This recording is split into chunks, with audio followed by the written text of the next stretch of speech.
জানো তো, আমাকে না তোমাদের মতো গাল পালিশ ঠোঁট পালিশ করতে লাগে না, একদম লাগে না।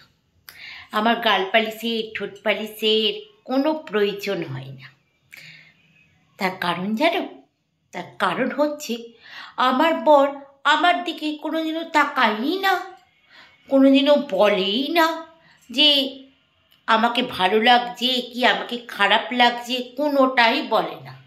না এদিকে হেলে না ওই দিকে হেলে, কোনো দিকেই হেলে না।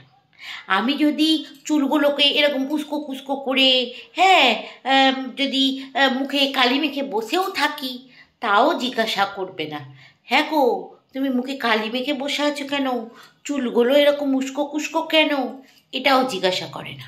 আবার আমি যদি বেনারসি শাড়ি পরে মুখে মেকআপ করে যদি ওর সামনে থাকি, তাও একবারও বলবে না, হ্যাঁ গো আজকে তোমাকে খুব সুন্দর লাগছে।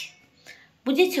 তাই আমার তোমাদের মতো এত গাদা গাদা টাকা খরচা করে ঠোঁট পালিশ আর গাল পালিশের কোনো প্রয়োজন হয় না। বুঝেছ?